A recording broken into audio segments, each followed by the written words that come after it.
the level of your conviction. Now, your preference might be to always be on the side of God, the truth, and the right. But your preference will not serve you well unless it is undergirded with conviction. Amen. You have to not only believe in your head, it has to be in your heart. What you believe and stand for has to be rooted in your heart. It has to be as deep as your soul can go.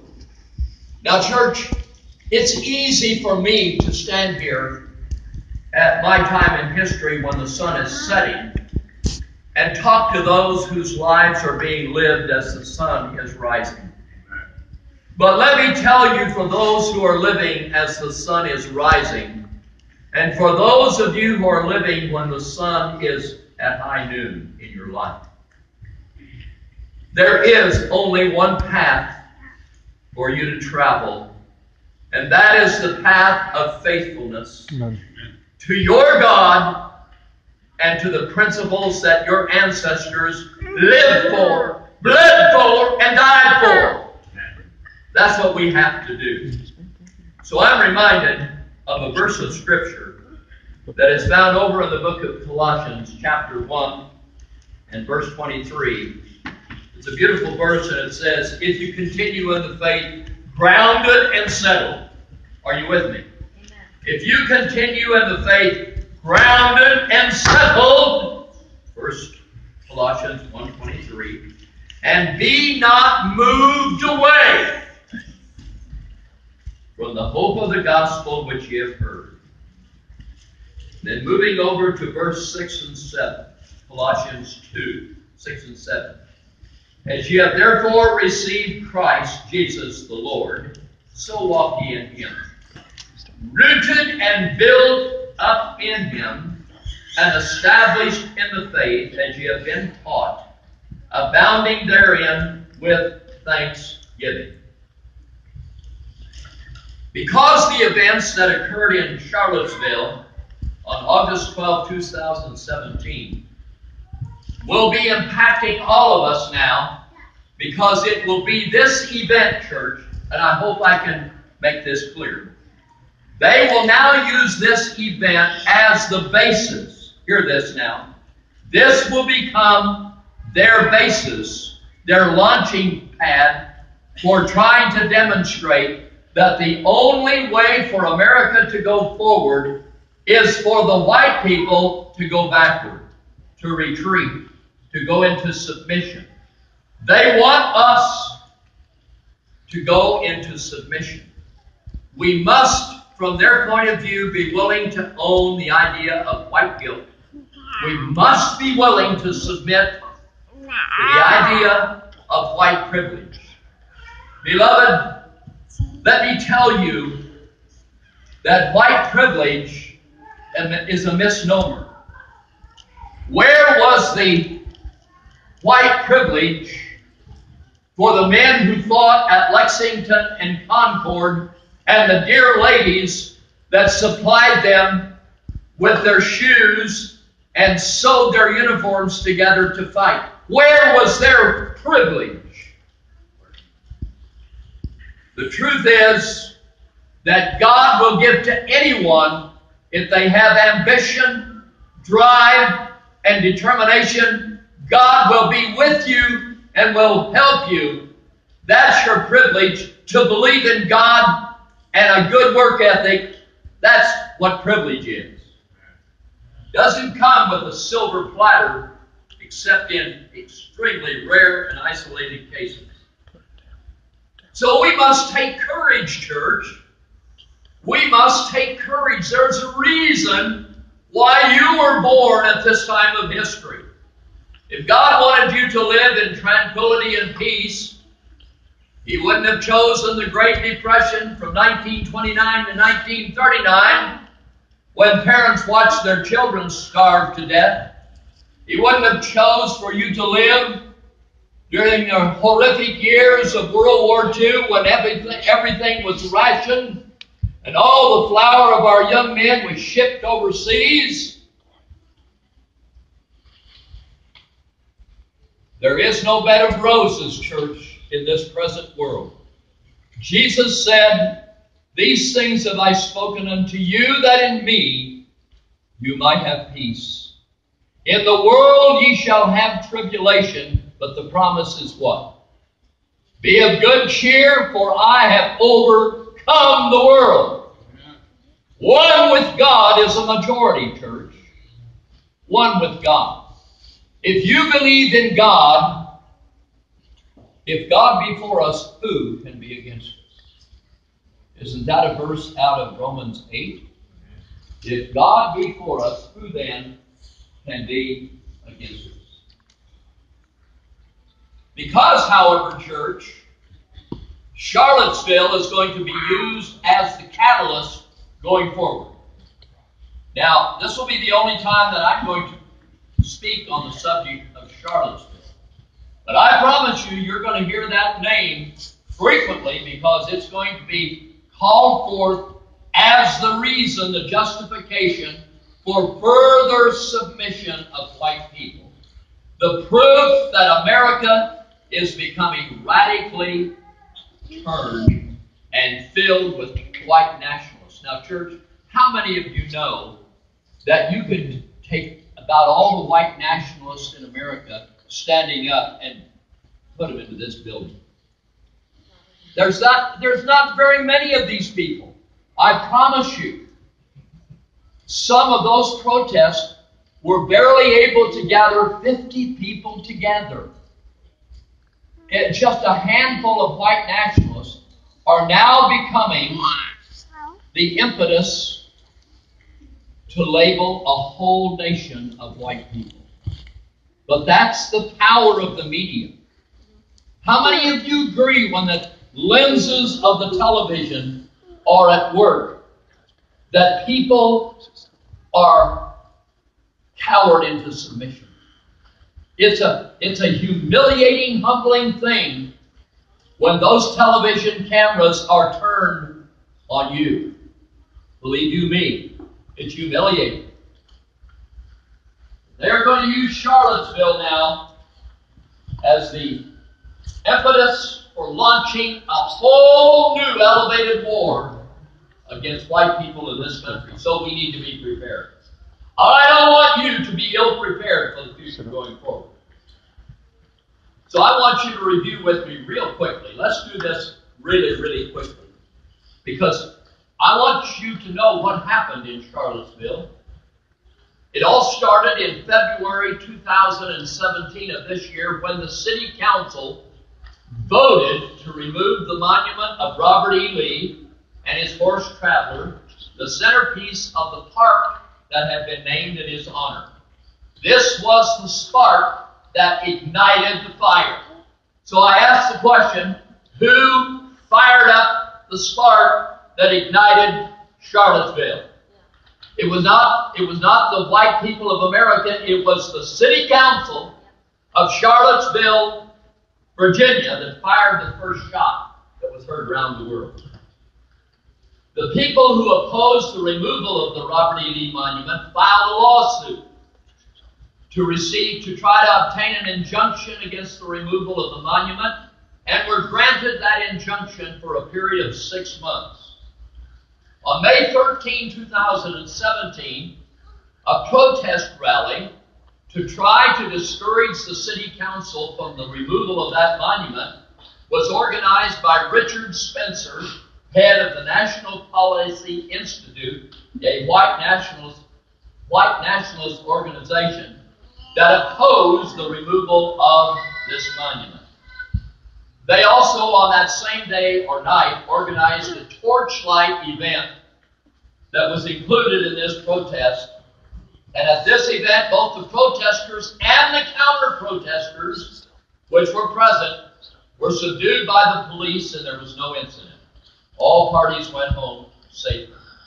On June the 5th, 2017, watch this timeline, Charlottesville City Council, under the leadership of their mayor, Michael Signer, S-I-G-N-E-R, voted to remove the name of Robert E. Lee from the park, named in his honor, and they renamed it Emancipation Park. This was the new spark that threw a big log on the fire, because now they're not content to remove the monument. They want to remove the name of Robert E. Lee. My purpose here today is not to extol the virtues of Robert E. Lee, but I will promise you that if every parent in this congregation could raise a son as stalwart and as good as Robert E. Lee, you would be a noble parent, because he was a great man. But they wanted that name Robert E. Lee to be removed because every vestige of white must be removed from this country. We've got to bring out every sanitized solution we can. We've got to scrub this nation clean so we can make it a new America. And so on July 8th, 2017, the already tension-filled atmosphere was heightened when the loyal white knights of the Ku Klux Klan, headquartered in Pelham, North Carolina, held their protest rally in Charlottesville Park, where the Robert E. Lee Monument was located. There were about 50 of those people that showed up with their torches and scared the living daylights out of Antifa, and only the police saved the two groups from getting together and fighting it out. So they all went home peaceful without event. Because the police acted, the police were in riot-clad gear, and everyone went home safely and peacefully. Following that protest, another protest rally was planned and organized, this time by one Jason Kessler, a 33-year-old white nationalist and a graduate of the University of Virginia. Kessler organized his program under the phrase, "Unite the Right," and he invited leaders from every white group in the whole country. Everybody was invited. I do not know how many participated. Again, it was not a major, not a large body, but there were a lot of the people in Charlottesville, God-fearing, law-abiding people that had come out to oppose the removal of this monument. But even more important, they were incensed that this park had, the council had dropped the name of Robert E. Lee Park to Emancipation Park. So they were there to join the white nationalists.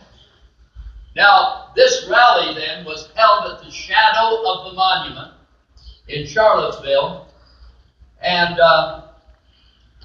at the last minute, the city council withdrew the permit, so they canceled this protest. Jason Kessler went to court, and he had a federal judge reverse the city council decision, because the judge ruled that the white nationalists had every right to give their protest. So he said, I cannot deny these people free speech, so he said, have your protest. So this is when the plot thickened, because we're coming right down now to August 12, 2017.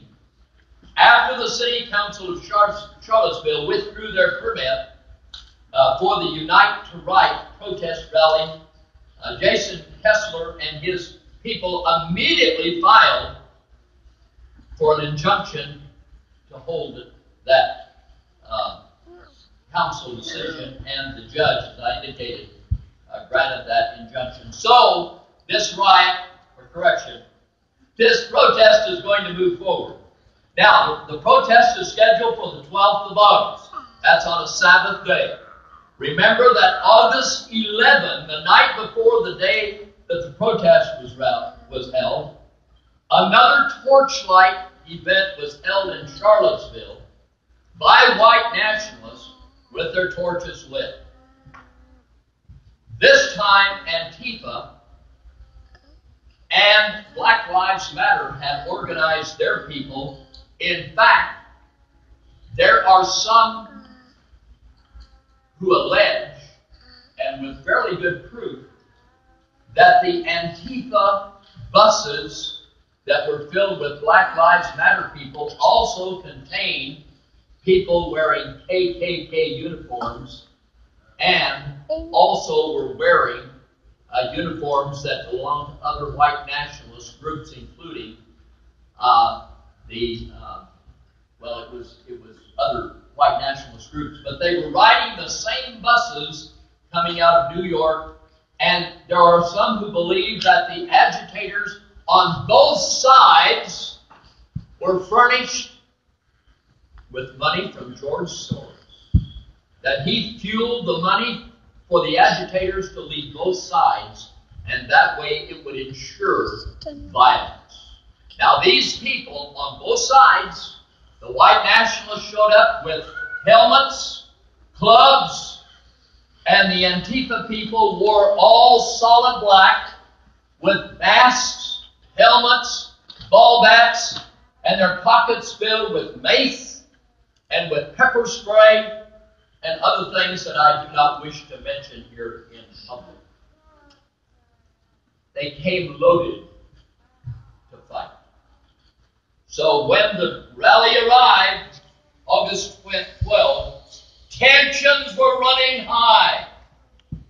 Jason Kessler begged the city of Charlottesville to be sure that there was ample police protection. They assured him that there would be. So the rally is being held in Emancipation Park. I'll call it Robert E. Lee Park. This protest then was in progress. It was about noontime, and what happened was that someone ordered a police stand-down. The state troopers of West Virginia that were there and were ready to go into action were told to stand back. The police were told to stand back. It was an organized plan to bring both groups together. For what purpose? To create an incident to inflame America with the idea that the rhetoric of the right wing, led by their white supremacist president, had precipitated this event. And so what happened was that there began to be clashes immediately between these two groups. The leaders of both of these groups, the people out in front, began to go after each other. Now, I don't have proof of this, but it is being alleged that the governor of the state of Virginia ordered the stand-down. I don't have proof of that. But there's pretty good evidence that Terry McLaughlin had given this order for the police to stand down. Now, in the absence of the police and the city and the state police, the rioters were free to go after and go after each other. They did, with clubs. In the melee that followed, the governor of Virginia called for an emergency. He declared a state of emergency and ordered the protesters of the white nationalists to leave the area. An immediate order for them to leave. Now here's the deal, church. The only way they could obey that order was to go through the path of Antifa and Black Lives Matter. All other routes had been blocked. So the only way they could go through was to make their way through the very people that were after them. And that's where further violence occurred as the white nationalists tried to make their way out of here. And all the other avenues were sealed off, and they only had one way to get through, and that's to drive through walk through the Black Lives Matter Antifa group. This is about the time it is alleged that a 20-year-old white nationalist, out of total frustration, got into his 2010 Dodge Challenger and drove that car into the Black Lives Matter Antifa crowd, killing one woman and injuring 19 others. Now, this guy, it's not been proven yet. He's innocent until proven guilty. But the idea is that he became so frustrated by the bruises and battering that he got trying to make his way out of there that when he got in his car, he said, I'm going to create a path. I'll create a path for my fellow brothers to get through. Well, he's in jail today, church, because violence is not the answer. Now, the state police and the city police did nothing to stop this violence. So the question is, why? Why would there be a stand-down order at the very moment that both of these groups are now coming together and tension has been building for about 2 months? Why would this stand-down order?